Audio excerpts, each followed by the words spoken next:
believe that's Alyssa and Tamara. Is that true? Just the two of you? And Maddie. Okay, I can't see you from here. Thank you very much for doing that for us and opening up this evening's reception. It's always a good problem that we need to set up a few more chairs.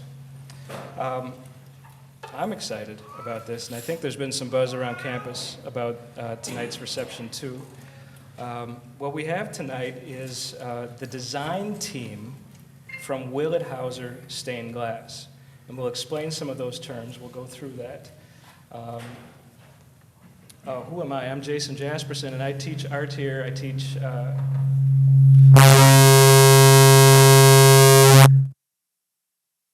Alex on sound.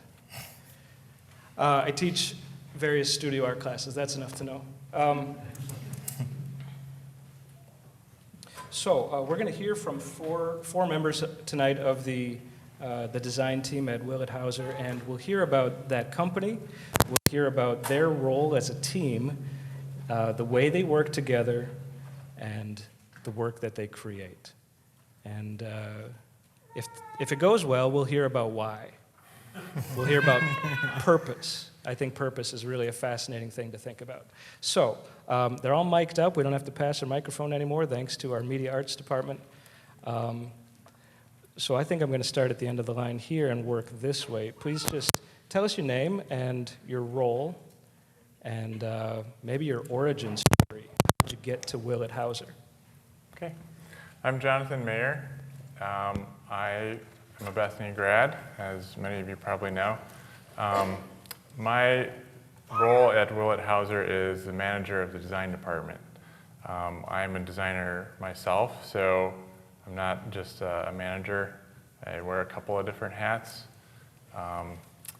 And I got there because I was freelancing as a liturgical artist for a number of years, and had sort of just started dipping my toes into stained glass. I was kind of entranced by it, but didn't know much about it. And I sent a cold resume to Willet Hauser in 2019 and got a call back the next day. And it turns out they were looking to create an in-house design department. They'd been working with freelance artists for a while and wanted to move that model back to an in-house design department. So I became the first member of that department. And now I oversee our team of 4. So. Marcus? So I'm Marcus Thomas. I am a remote studio designer, so I'm stationed in Tallahassee, Florida. And I'm able to work from there and send my designs up to the studio. I periodically come up, a few times throughout the year to train and do some more hands-on work, like on the glass, because I'm not able to do that in Tallahassee. My origin. I wasn't looking for this job, actually. Mark is the person who found me. I was doing freelance illustration, character design, looking for like concept art jobs in Hollywood and stuff like that. And I worked on an independent studio was doing a project, and I made work with them. Mark saw that. He talked to me, reached out, and a few conversations later, I joined the team, so that's mine. All right, I'm Hannah Baumgart. My role in the department is sort of as a translator. I do a few different roles, but my primary one is to take the beautiful artwork that the artists in our department produce and translate it to a format that the rest of the studio can use. I came to Willet Hauser about 2.5 years ago, looking for creative jobs, and I found this one in the area that I wanted to live in, so I feel very lucky to be here. My name is Mark Blakely, and I worked in stained glass.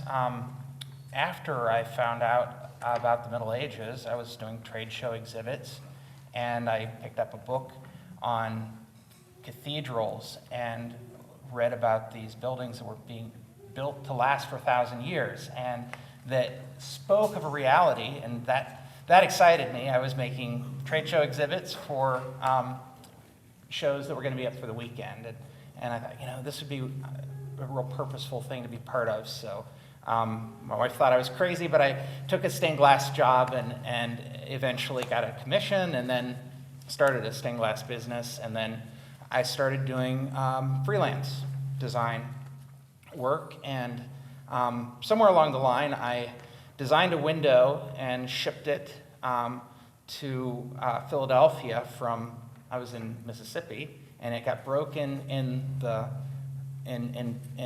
mail, and so insurance paid for the art director of Willet Hauser to repair the window for me. And she opened it up and she said, "This is a beautiful window. I'd like this guy to design windows for us." So I ended up designing windows for Willet Hauser, and then a few years after that, about 5 years ago, got called to come up here full time to work with Jonathan as a designer. Okay. We're going to hear from Mark more about the exhibit itself. He's going to give you kind of a tour of what's on the walls here and not on the walls. But before that, I think I want to hear about this company that we're referring to, Willet Hauser. First of all, is it true that they're over 120 years old? Yeah. Yes, absolutely. We're celebrating our 125th anniversary this year. So it was founded in 1898 by William Willet, and he founded the Willet Stained Glass and Decorating Company in Philadelphia. And he was a champion of medieval stained glass. There were some different, he was contemporaneous with Louis Comfort Tiffany and John Lafarge, who were doing very sort of decorative, everybody knows what Tiffany style windows look like. And he was more interested in the medieval stained glass, the European style that actually lets light in. It doesn't obscure the light. And so he worked very closely with an architect, Ralph Adams Cram, who was part of the Gothic revival in the United States. And so Willet became sort of his favorite stained glass guy, and they did very well together. Jim Hauser started Hauser Art Glass in 1946 in Winona, Minnesota. And he was capitalizing on a lot of the disrepair that had fallen upon churches and windows during the war period. And so he did very, very well in restoring old church windows. And in 1977, the Willet Studios wasn't doing as well financially, and Hauser bought the Willet Studio, and they sort of merged. They kept their names and their studios separate, though, for a while. They sort of financially supported each other. And then in the early 2000s, they joined the name and became Willet Hauser Architectural Glass. So that's the company that it is today. It is the largest stained glass producer in the country. So there's a lot of stained glass out there still being made, mostly in small studios. But we're sort of the main studio that can sort of still take on large church commissions. There's a few others out there, but yeah, we're the largest, and we're pretty sure we're the best too. So This is a commercial. That's okay. All right, so is it accurate to say, I've been telling people, this is the design team from the oldest and largest stained glass producing company in America. True? I believe so, yeah. Okay. I think that's just a good anchor for us in our minds. Yeah. And the best. When you say take on a large project, is there any way that you can explain what a large project means that this company can take on that others can't? Sure. I mean, Mark, you could explain Houston better than anybody, or Omaha, really. Sure, yeah. we can take on like an entire church and doing all the windows for it. So George Bush's church, former George Bush, sorry. Anyways, this church down in Houston is a massive church while he was still alive. St. Martin's Episcopal Church, and they built like a cathedral in the middle of Houston, and so our studio was able, this was before my time, but our studio was able to do all the big windows in that church, like cathedral-sized window, in just a couple years. The pace was amazing for what they did. I was in seminary in Houston at the time, and I watched the windows going up, and I was like, I'd love to work for that company. And but I saw them go up very quickly, and then a few years later, they expanded. St. Martin's did, and they made two 30-foot windows in this parish life center, and then a chapel full of 16 windows. And so I got to design all of those for them, and we were able to do that. Pause. Is this room 30 feet tall? It is taller than 30 feet, yeah. But those 30 feet windows would have a hard time fitting in here. Yeah, I think probably 30 feet is close to the top of the top of this transom. Okay, just for scale, so we can visualize it. All right, sorry, I interrupted. So, and Omaha was 32. 32 feet, yeah. And that cartoon over there on the wall is the central panel for one of the Omaha transept windows, and that's at half scale. So you double that, and that's 32 feet.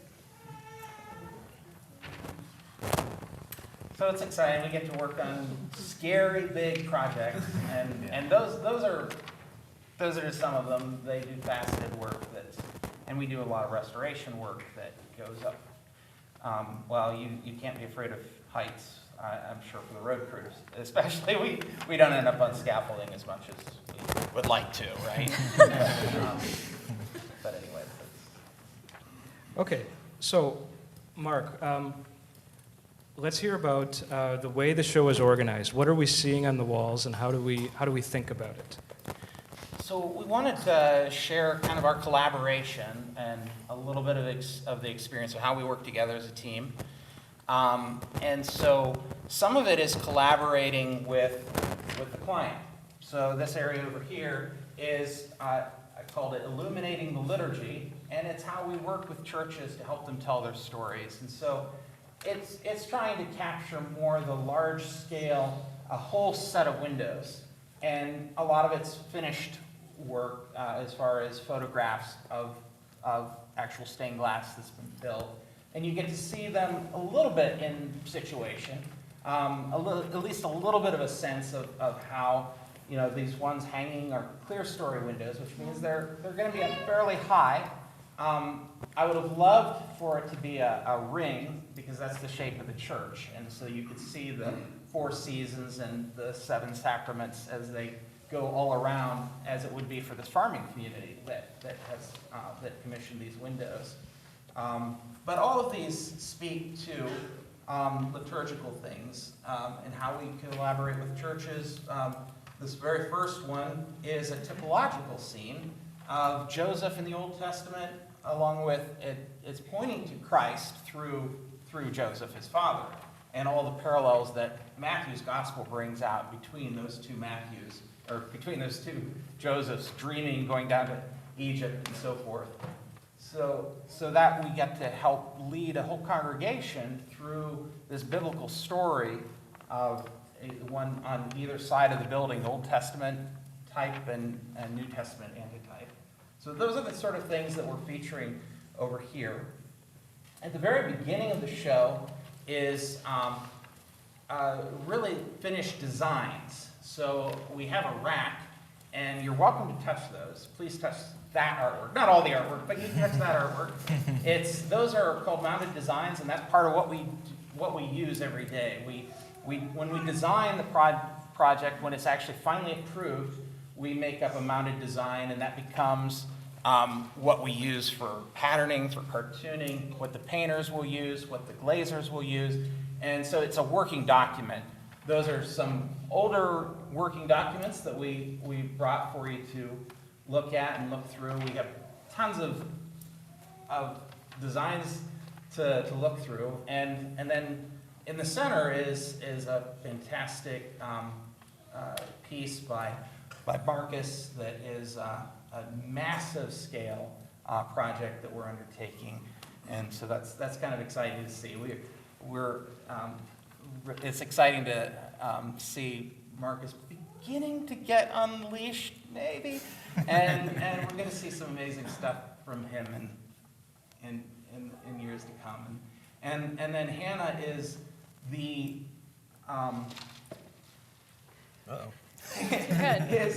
is our she knows animal anatomy inward and backwards. Anyways, she's a sculptor, but she knows animal anatomy, and so she gets all of our animal imagery and gets inside the animal and brings it out. So that's sort of some of the finished work of representing the design department.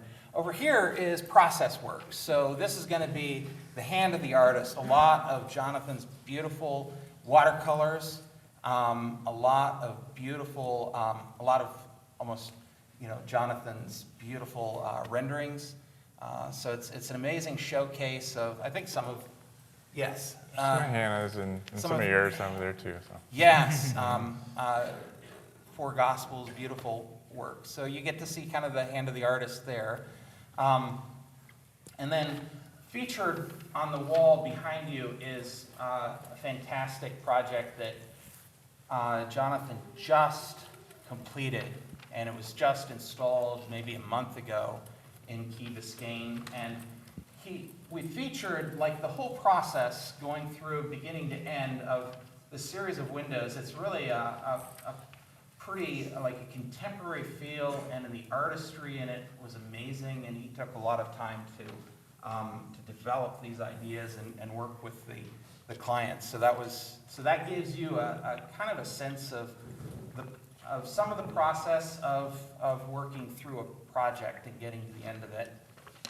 And then upstairs we have a wall that's more information. It's more a step-by-step of what do we actually do.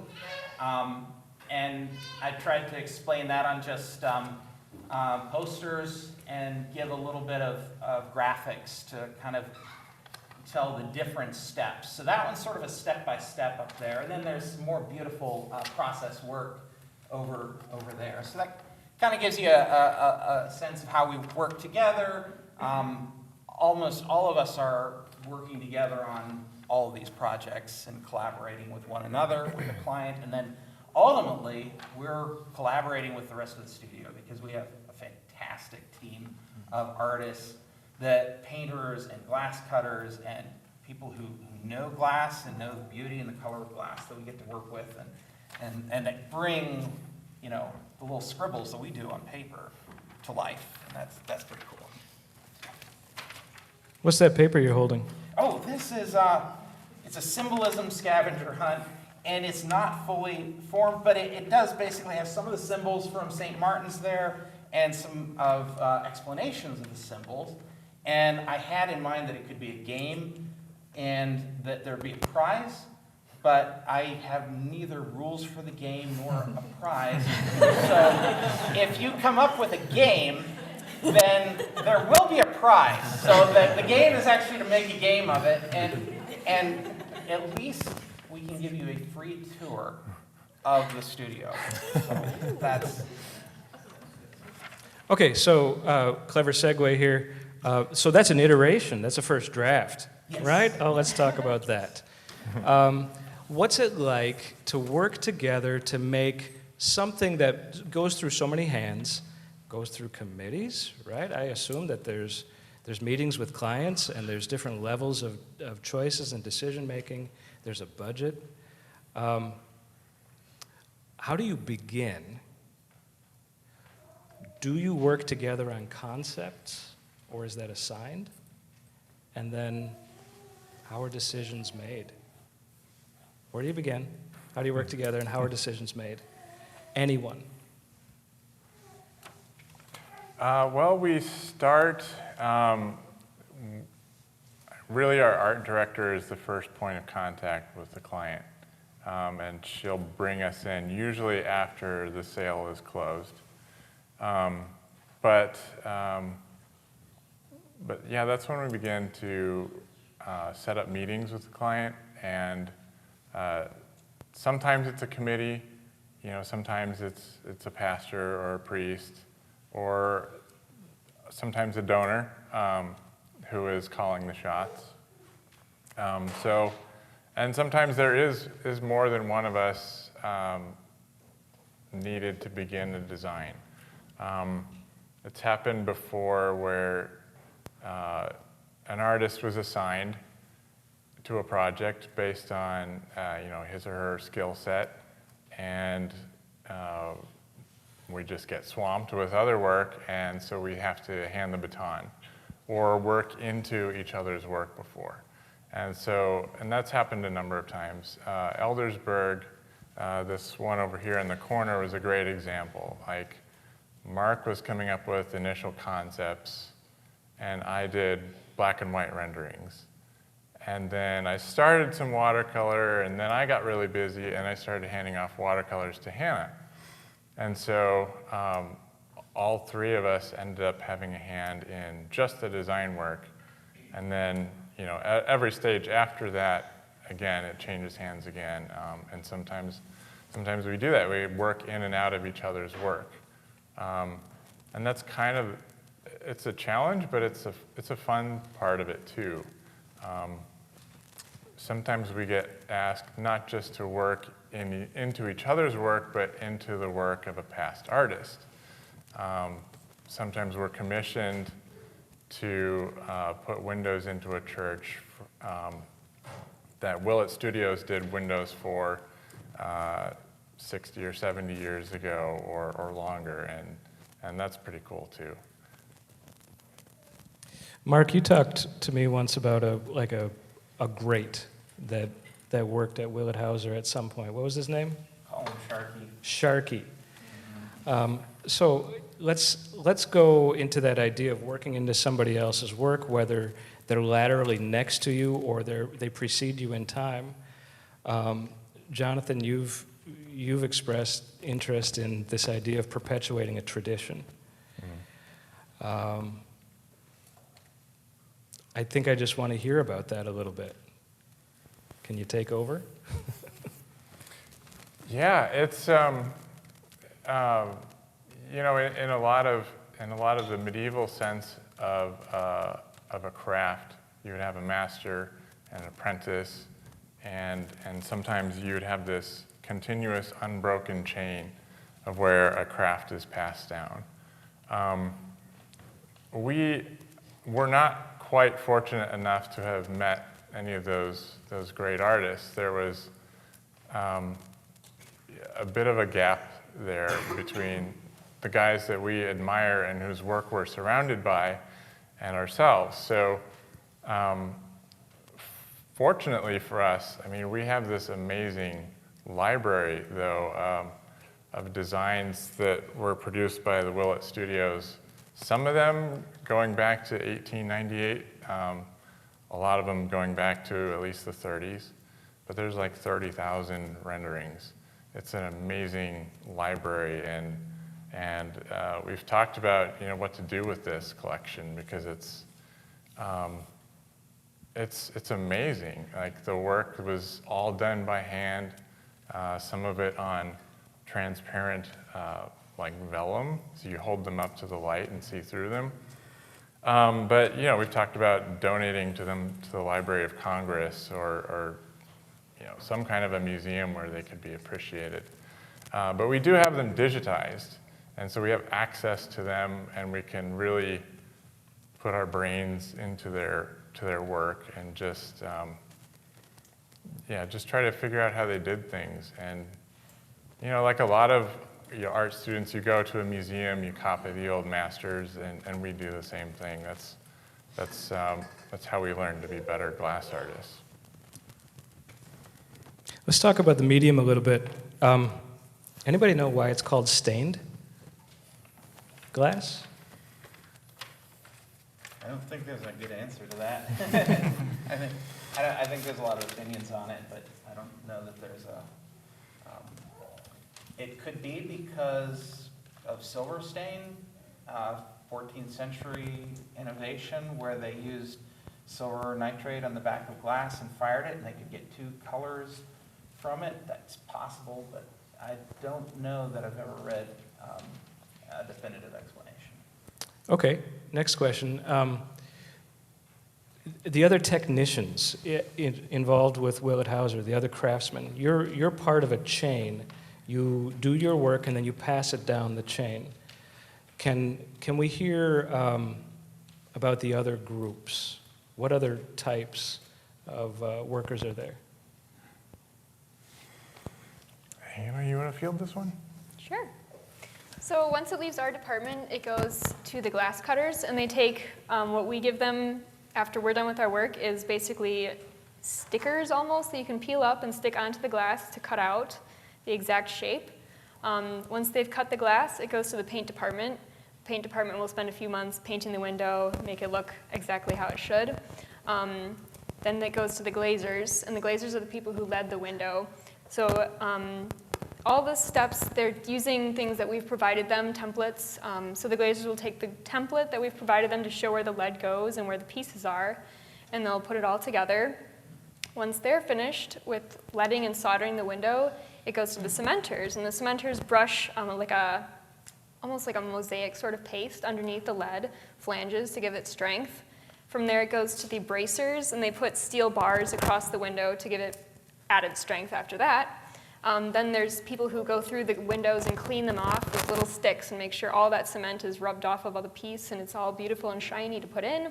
And then it goes to the installation crew, and they take it to the church and put it in its final resting place. Okay, you've said, and then it goes to quite a few times. Does that mean that it's physically moving? Not very far, but yes. We've Okay. streamlined our studio so that it kind of flows a pathway now. So maybe it'll go 10 feet to the next station. Sure.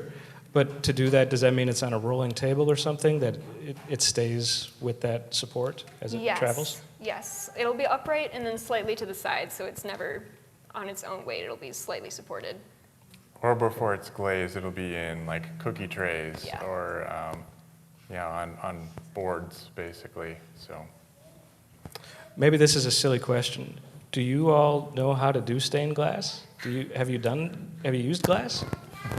Mark, we already heard that you had a business. No. Marcus doesn't. Not at all.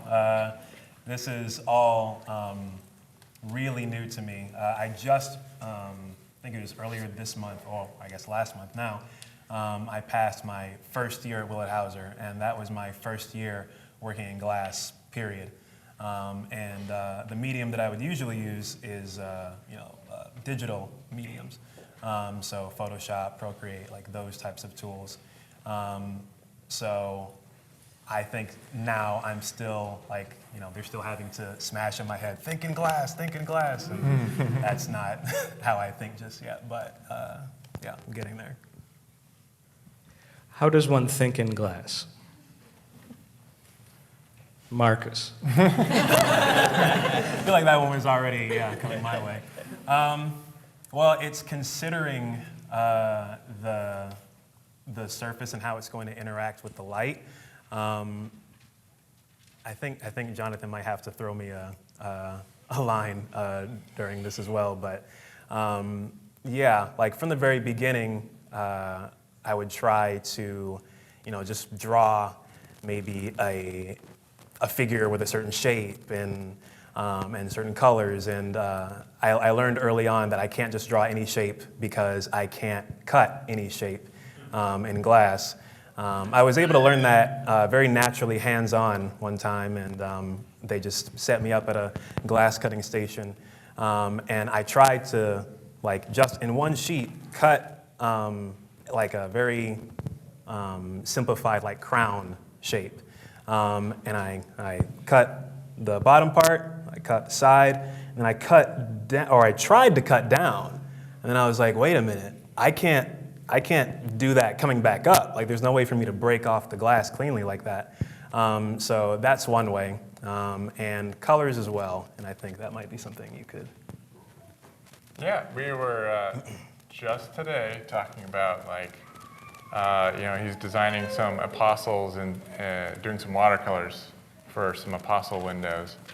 And, he picked a brown because it was a watercolor brown. And so I said, well, let's look at our glass samples and see if you can actually find that color.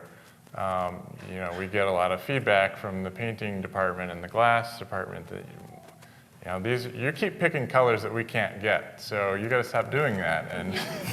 And so it's like thinking not in terms of a watercolor, but in terms of mouth-blown antique glass that comes from Germany, and what kinds of colors they come in, which is, pretty much limitless color. Except in browns, I guess. It's like,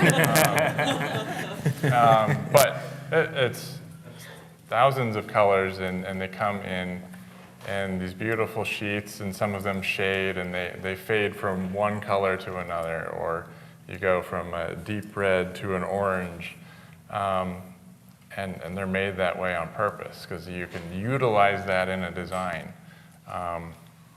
And artists have for centuries. So it's, but Marcus hit on the main things. It's like we're not thinking about it as a drawing. We're thinking about pieces of glass that actually have to be cut by somebody. And we're thinking about the weight and the size of this thing and where it needs reinforcement bars. And it needs to be every 18 inches or so. I don't want to put a bar through somebody's face or hands. So there's a lot of engineering that goes into it. It's not just we're doodling and we can toss it to somebody else to figure out the details of it. So I haven't done stained glass myself, but I've had to learn through osmosis over the past 5 years, the medium and how to think in it. That sounds dangerous. Learning stained glass by osmosis. Yeah. You don't want glass shards in you. I'm just trying to be funny. Okay, so what I'm hearing is constraints. There are constraints on your ideas, and I think this is an interesting thing for aspiring artists to think about. First of all, true? You can't just do anything. That's what I've heard. Not yet. Not yet. Not yet. Think about the idea of let's say the archetype that we think of as an artist who is sort of like tortured and expressive. Van Gogh is he's the one that we think of as, that's what an artist is like. They got to do their thing. Jonathan, I've heard you talk about expression. It sounds like that kind of doesn't work here. You have to operate a different way. Is that true? I think it's true largely, but not entirely. I think that stained glass, in our context, is primarily a communicative medium. We think of stained glass as telling stories, the story. And even though we're in this contemporary idiom where glass is, or not glass, but art in general is a tool of self-expression, and it can be, we're working with a client to express their vision, and we certainly bring something to that. And I think we would talk about, finding a common vision. We're working with different denominations, and we ourselves are different denominations, and so it's like, as an artist, you're trying to find a way in, and to find the commonality. And I feel like most of the time that commonality is Christ. Like you find that thread of Christ, and you have your way in. And so a lot of projects that we've worked with have really developed beautifully that way. And yeah, I would say some of them, like St. Agnes would be a good example, is turned out to be very expressive, and that's what people liked about it. But it's also primarily telling a story. And then there's also an aspect of Christ in those windows too. Even though they're telling a story about St. Agnes, you'll see a cross that goes through each window behind St. Agnes. And that was my way of kind of trying to bring him into it, but it was also the clients were thinking about how the suffering of this early Christian martyr was like the suffering of Christ. For instance, in the Garden of Gethsemane or in his passion. And so that was a really great in for me, because now I'm thinking, this is wonderful. This is like how we're participating in the sufferings of Christ. So that's an example of lots of restraints, and it's certainly not our original vision, but we're bringing a lot into it and trying to find a common ground and also still be expressive. So innovation, I guess, is coming to my mind now. This is, I think, accepted or thought of as a very traditional medium, a medium that has a long heritage. I kind of asked a snarky question on Sunday about does AI have any threat for stained glass or anything in that realm? Are you worried about AI? I mean, there are concerns like in the general market, but I think as long as artists are continuing to be expressive and pursue excellence in their medium, then that can't be replaced. So.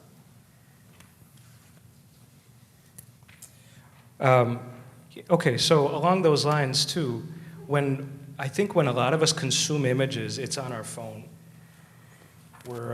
We're zipping through a bunch of images, maybe making judgment on them. Heart, keep going. There's a speed to that. There's a speed to that digestion and a speed to that judgment. When we look at windows in a piece of architecture, there's a slowness to that. You've said this is a storytelling medium. What keeps it from becoming white noise, ignorable? Is there a way for a piece to hold still and remain relevant?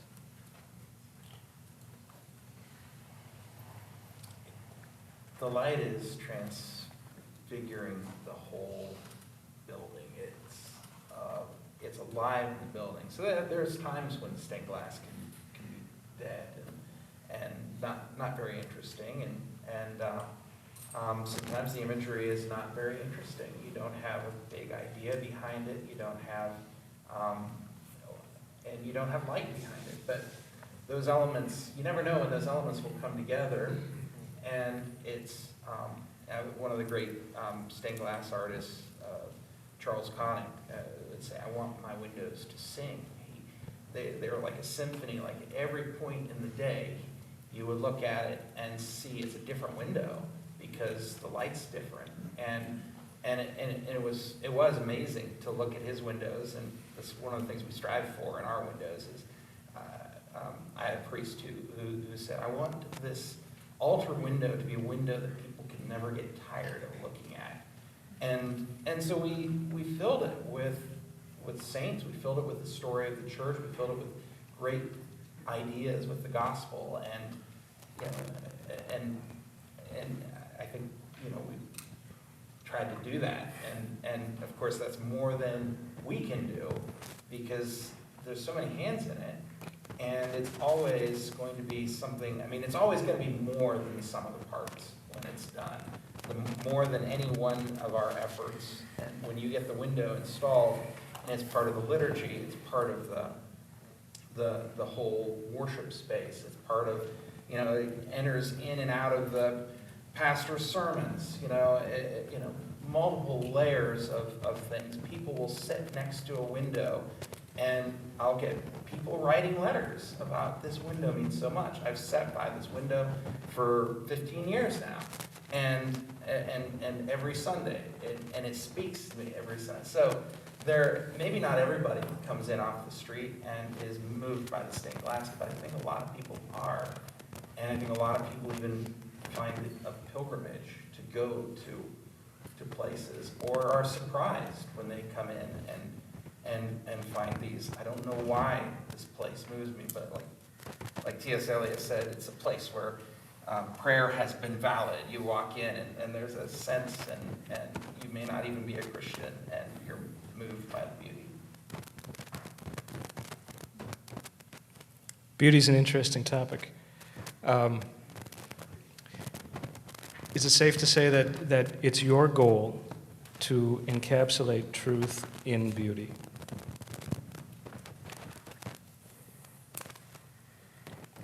I Good? think absolutely. Yes. Yeah. Yeah. Okay, Good statement. okay. Because I like that too. I think that's an important thing, and I don't think it's an obvious thing nowadays. I wonder about beauty. I wonder about the status of beauty in contemporary thought. Speaking of which, I can't get enough of this drawing, this tall drawing over here. Can we just turn our attention to it and dwell on it? I'd like to hear about that. What are we looking at in terms of material and in terms of narrative? So the narrative, Mark would be best to speak with that. Like the idea originated with him, but you're looking at St. Wenceslas. So yeah, You can take get up. it away from there. So yeah, this was a church that came to us and told us, and the story's sort of told up on that second level, but they were a church of Czech immigrants in the 19th century that were meeting in a bar, and they literally journeyed across town eventually, and built a church across town, and it went from the bar to a beautiful church to a big modern church to now a church I think with like 2,800 families, and built basically a city. They have like a city there, and their patron saint is St. Wenceslas, and he is connected with journeys because he's the one we sing "Good Queen Wenceslas looked down on the feast of Stephen and saw a poor man, without any food, and he and his trusty steward go out into the snow, and the snow gets so high for a steward that King Wenceslas gets off his horse and he says, "Here, follow in my footsteps," and he walks in his steps, and apparently like flames or something come out of him. So, anyways, well, they're warm. It ain't. Something to that effect. And but so it's the story of the pilgrimage of that whole church. And so in each of the corners of this windows is each of the different buildings that they've been in. It's connected by a scroll. You see the scroll at the very top coming off of Wenceslas's banner. He was the first Bohemian prince, king, and then that snow under the horse's feet. And he's ultimately martyred on a horse and on his way to Mass. And I think that's why it's martyrdom. He's struck down as he's going to church. And so portrayed him as Christ. We portrayed him as Christ because he's a Christ figure in that sense. And he is in a position with his hand held out, almost like Christ showing his wounds. Triumphant and yet showing his wounds. And on either side of him in the position that Mary and John are almost universally presented on either side of the cross. The two side panels have his mother, Ludmilla, and Procopius, two other saints, kind of filling in the role of Mary and John.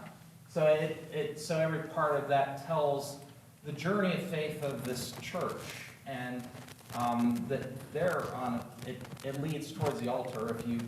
If you looked at this window in its place in the church, the footsteps are leading towards the altar, and it's sort of like, well, this is our journey. We're picking up, following this path where Christ has stepped before us and leading us in his footsteps. Okay, so that's the story. That's the story. That's the narrative. If we're in art history class, that's a narrative analysis. Jonathan, could we have the formal analysis? Yes. What material are we looking at? What kind of processes are we seeing? So you're looking at just a pencil drawing, but the process of getting it up to that scale involves, up on that story you'll see some watercolor designs. And so we'll take a scan of the watercolor designs and enlarge them to the scale that we'll be cartooning at. And we'll use like a large format printer and print it off very, very lightly on big sheets of paper. And so that, there have been different historical methods of enlarging designs, using a projector or a grid of some kind. And so we're just using a big old Epson printer. And so and this one again, this is 50% scale. So we didn't have a wall big enough to cartoon this. And if we did, it would have taken us twice as long. So it was an And a lot of pencils. And a lot of pencils, yeah. So yeah, it's just a pencil rendering, and like we talked about, we're looking, we're thinking in the medium. So trying to figure out how to make that horse's enormous head out of pieces of glass, because a piece of glass can only be about so big before it starts to put it under too much stress when it goes in the kiln to be fired. So the constraints of the medium. Why is it in a kiln?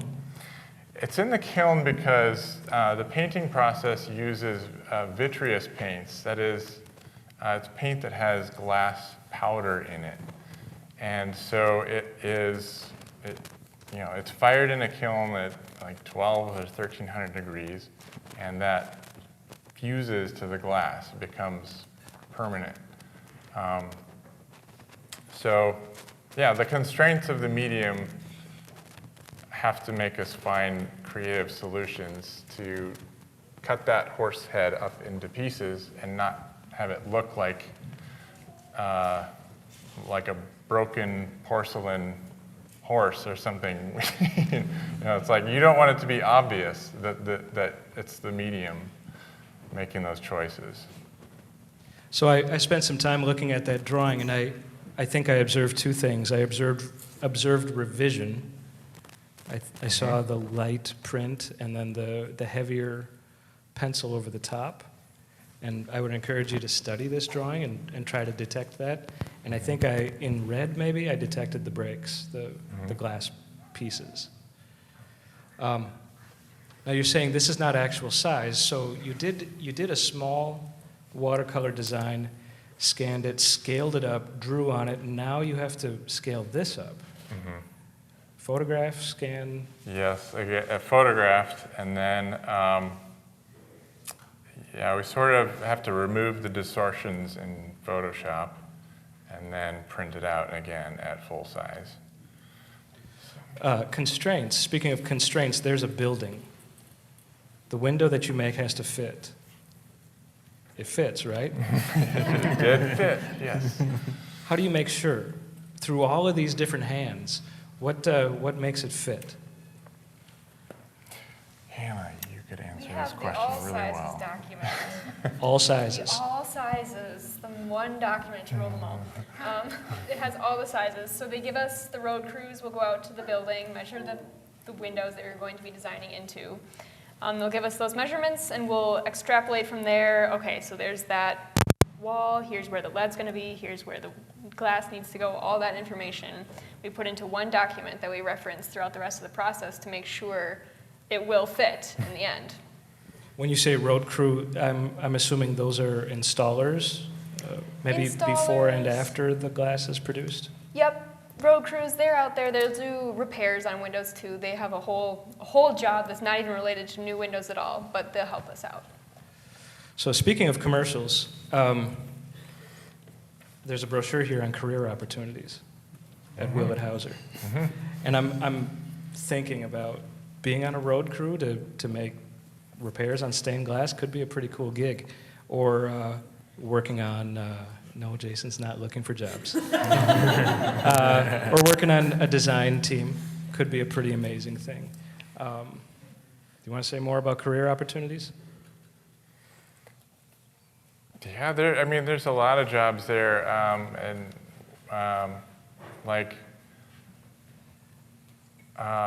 something that the industry is lacking a lot of is people who are willing to get their hands dirty. It seems like it's a little bit hard to find these days, and like we get a lot of artists looking for jobs with us, and it's.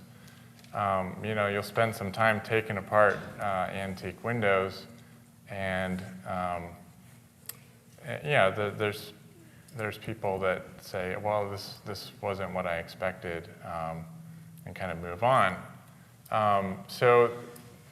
But there is a need for, I guess people have artistic minds and are willing to. Still need to make things with their hands. And that's something that, I miss. I have to make things with my hands at home because I don't get to do it at work. I love the design aspects, but I still feel like I'm a maker at heart.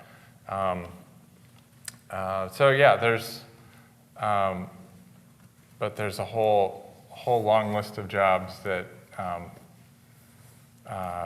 and painters, like we really need painters, the people that are in there, and that's really the most glamorous job. I mean, when tours come through our studio, they rarely come over and visit our design building because it's like you go over there and you look at the colored glass laying on the light tables with the paint on them, and there's like faces and hands laying around, and there's like stuff coming out of the kiln. There's this glow coming up from the light tables, and it's like it's really glamorous over there. We need painters too. So there's a lot of different opportunities. It's a good time for stained glass as far as we have great businessmen who run our company. I mean, like some really great ideas and they're continually renovating. So we've been hiring. It's amazing. Every couple of weeks, it seems like we have a new hire that Hannah has to run through, and when they're hired, you show them everything we do in the design department. Everyone kind of gets a run through every part of the studio. So it's kind of exciting that they're trying to make this a sustainable craft, because it went through some hard times, and it's coming out the other side, and that's exciting. And just to be clear, you're in Winona. Yes, Winona, Minnesota. You drove here today. Only 2 hours to the east. You were at work today, working We're at work hard. today, yeah. And you came here, worked hard, and now we're landing the plane on this talk. I think I would like to offer some questions from the audience, if anybody has some questions, some burning questions, and we'll see how that goes. Into the mic, please. So you mentioned, you guys are from different denominations and you work for churches for different denominations. How do you navigate that kind of secondary research? Because you obviously have to know about the craft, but you also have to know about everyone else's beliefs and like the small differences, and like how do you navigate that?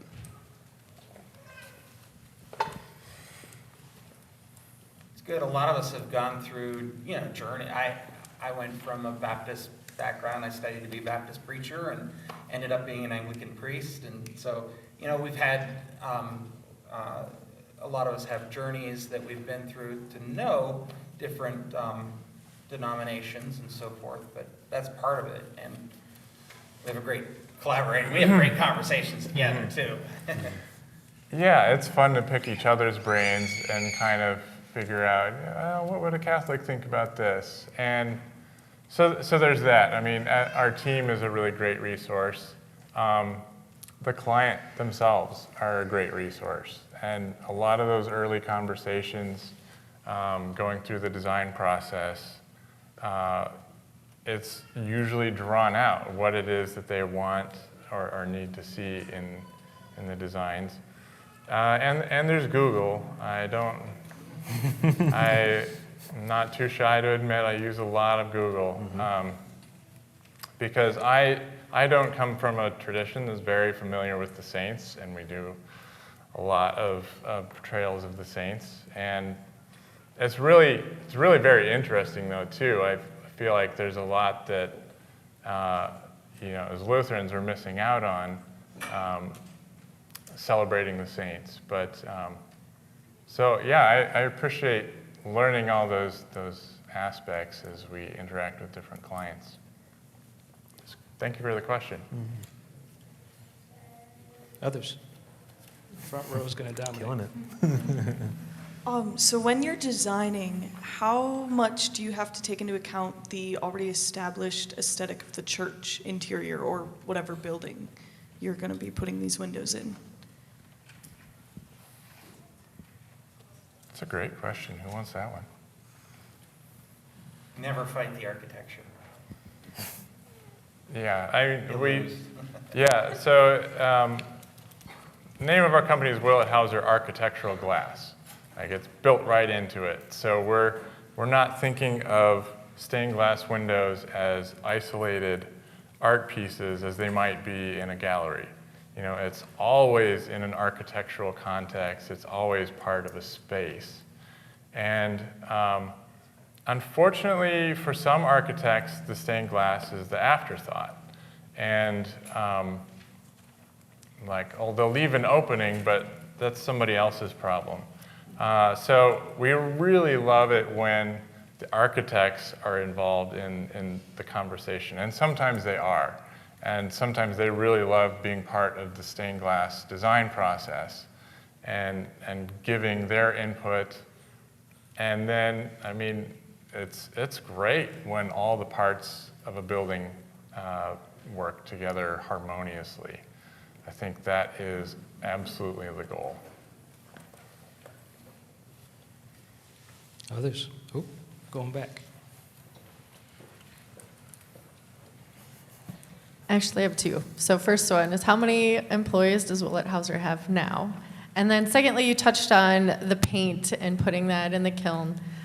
Typically, does that ever change the color and the outcome of the glass? Do the artists need to think about that before it even goes in the kiln? Does that ever affect the final design?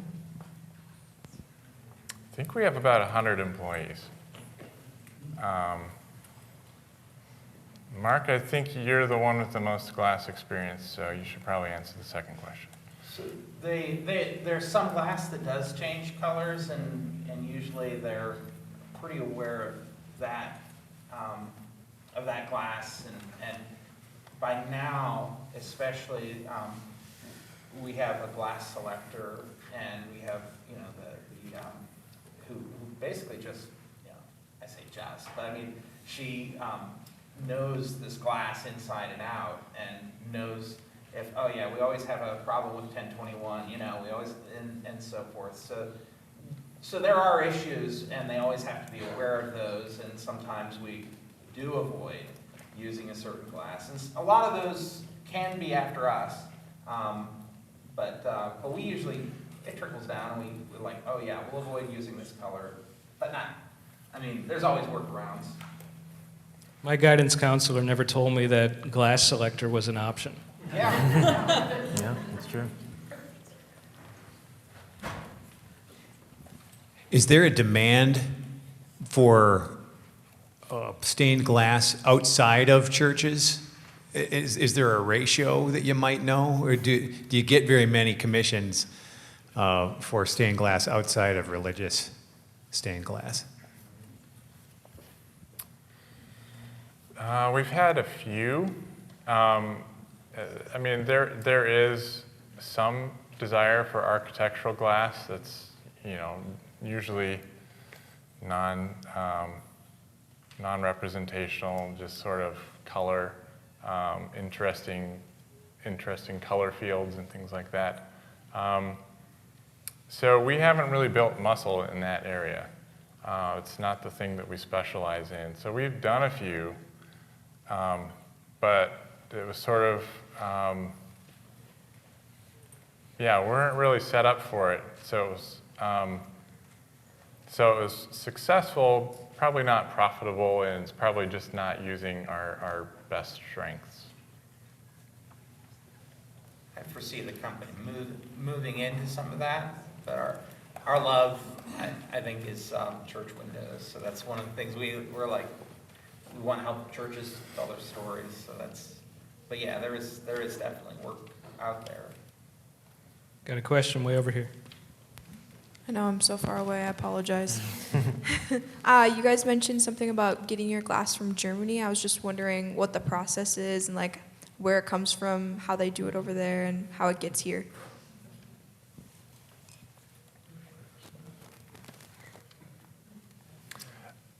That's a great question. So it's mouth blown and rolled out,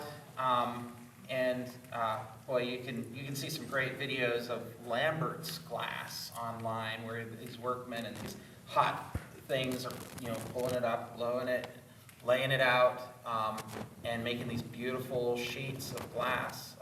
We have a lot of places in the United States that machine roll glass, and they'll have a texture to them, or they'll be perfectly smooth. That's not really that interesting in the window, as far as it doesn't pick up light in the way that mouth-blown glass does. So we end up getting large shipments of glass that are shipped over the ocean to us. Sometimes we wait quite a while, and it's of course affected by the economy, by the world economy, how expensive it is and how long we have to wait on the glass.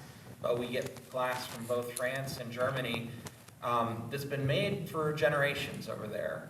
Saint-Just and Lambert's glass. One more, last question. Ooh, look at this guy. I'm curious if you have a story about an uncooperative client, someone you just could not please no matter what you tried to do, and how did you resolve that one?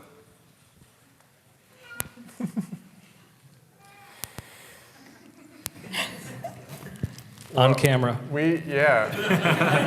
I should have called them out by name. There's been good working relationships, I think, with all of our clients. It's, and I think that's the difficult thing. Like, is that they don't work for us. Like, we work for them, and there's an economy that sometimes we have to be aware of. You know, like if we're making changes and changes and changes, then we start to, you know, enter, well, a price discussion or something like that. So there's, yeah, it's like anything. I mean, not everything is perfect the way you'd want it to be. But some of those projects that, you know, you would kind of think of as